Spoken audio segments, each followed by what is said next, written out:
Hello everyone and welcome back to Not My Garage. So this week I got something a little bit different.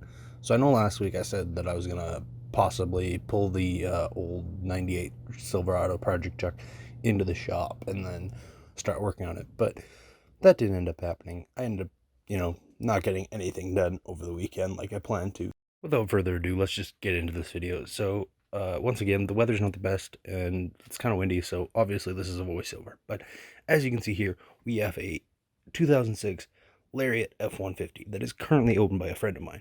However, he has to move in a few months and he's selling his truck. So I have an opportunity to buy this truck off of him. Just a rundown on the truck. It's the Lariat, so it's got, leather interior, cruise, 4x4, chrome wheels, nice looking truck. And it's got the 5.4 Triton V8, which is nothing really special. This one has a cat delete and a Magnaflow exhaust with, a tune, so it's a little bit more powerful than, a stock one, and it's quite a bit more loud. Alright, we're just going to do a little pull onto the highway here. I'm turning on, it's a little slick and cold, so I'll try to keep it slow, but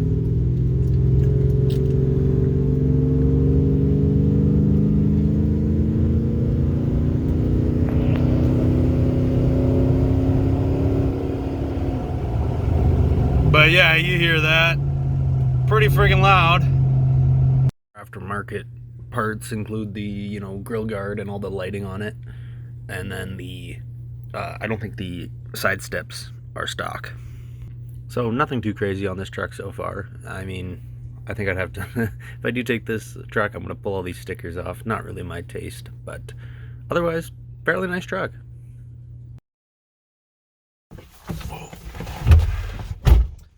So basically, the way I see it, I have four options of what I can do with this truck, right? So, one, I can ignore it, right? I'll just let him sell it. Don't have to buy this truck and don't have to waste the money, It's not necessarily the best financial decision for me to make, but I do have an opportunity here to, get a good deal on this truck because it's my friend's truck and I also know the history of it, so maybe a good idea.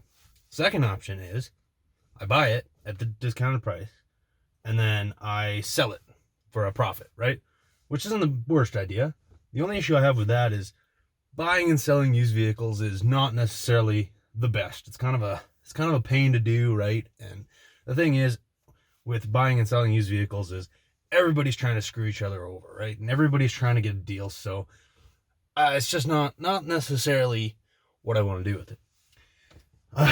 Third option is I buy this, I sell my car, and I daily this truck, which isn't like the worst option. It's just, as you may have seen, the exhaust on this is pretty loud, and it's not necessarily the best for a daily. I maybe have to change that, and that's maybe not something I want to do. I just kind of want a daily I can hop into, right?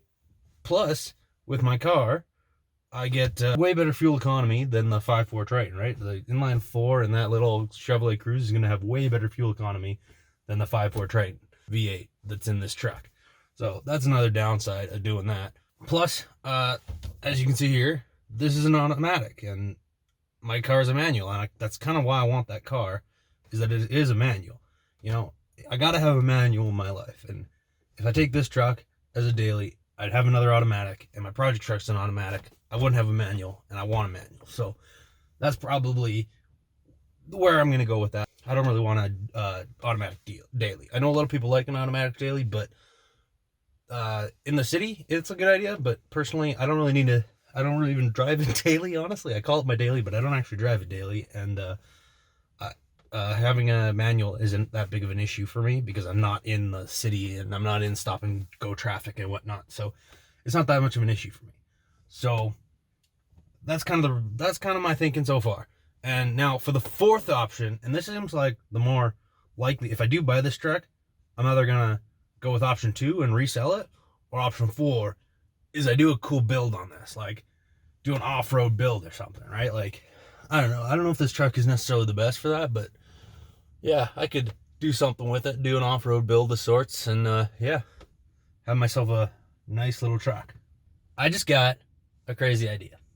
What if I did a 6x6 conversion on this truck?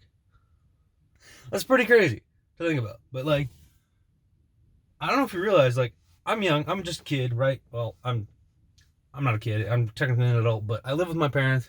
I work on stuff in my dad's shop, so I don't really have my own situation up here. So for me to do a 6x6 conversion, like, that's a pretty crazy project. So I don't know. It's just a thought. It's just a thought. Although now that I'm getting it in my head, I kind of really want to do a 6x6 conversion. Is that crazy? Would that be crazy for me to do a 6x6 conversion?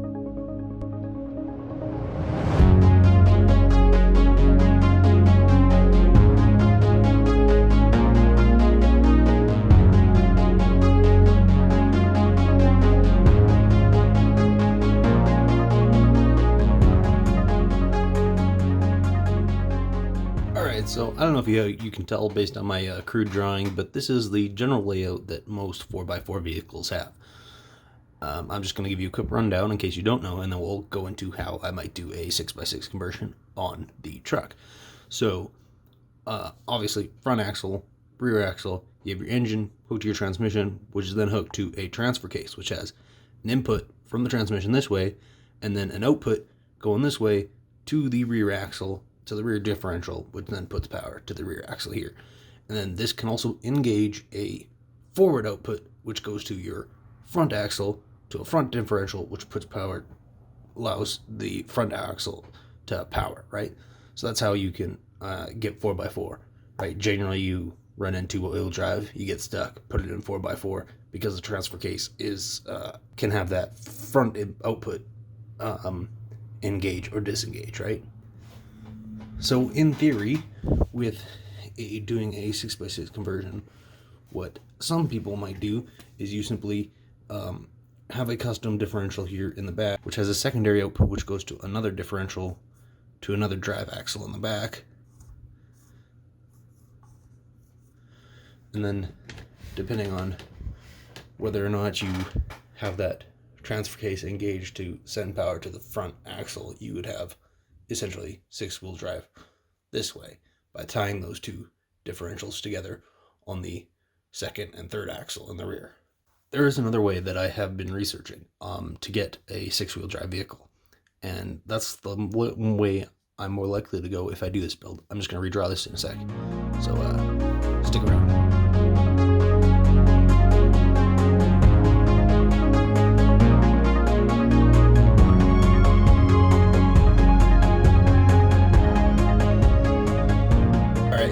As you can see, it's obviously same setup in the front, right? So you got your engine to your transfer case. Now the difference comes with this output from the transfer case. What you do is you get a second transfer case, and remember there's an output here, or well, usually it's the input and then output and then an output. So there's two drive components on this side and one on this side.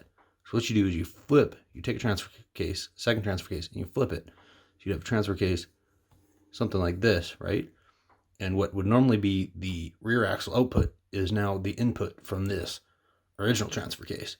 And then what you have is two outputs coming this way. So it would normally be the transmission input and the front axle output, the drive shaft output to the front axle, now become two output. So what you do is you attach a drive shaft there, and then what you kind of do is you angle another drive shaft that goes over the second axle to some sort of joint above the second axle, and then you have another drive shaft that allows you to send power to that second or third axle in the rear.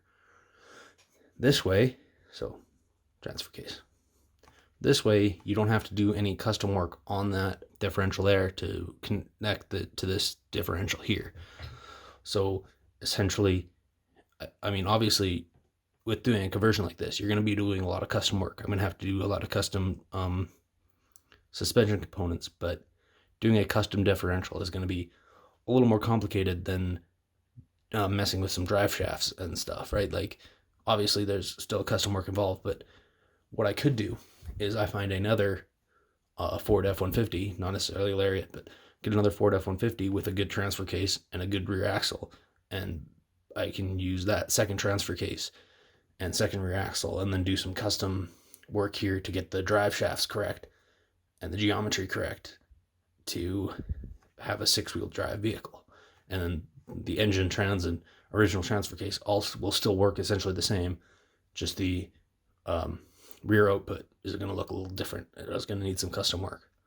So yeah, just kind of what I've been thinking if I do end up going this route. But this is crazy insane. Obviously it's going to take a lot of work, a lot of research, and I'm going to need a second, parts truck to get the second transfer case and second drive axle. And, a lot of custom work is going to need to go into this if I do go this route. This is crazy. But I've kind of got this idea in my head that I kind of want to do it now. So, all right. So as you can see, I took the liberty of looking at my local scrapyard to see if they had a Ford F-150 from a timely period. So as you can see, they do have one. And it does look in decent condition. And if I, took that rear axle and that back end, and we'd have to see how the transfer case is and whatnot. But yeah, it could be. And it also depends on how pulled apart this thing is, because it was from December 2020. So it's been sitting for about a month. So it could have been pulled apart by now, but who knows? The other thing I could do is I just buy this one and start, tearing this one apart and pulling all the parts off that I need and getting ready to do the 6x6 conversion when I actually do buy the good Lariat F-150. But yeah, we'll just have to see. All of this is really tentative. I don't know. Let me know down in the comments what you think I should do. If you think I should go ahead with this type of project, maybe I'll go and buy this truck here. Anyway, this video is already long enough, so see you next time, I guess.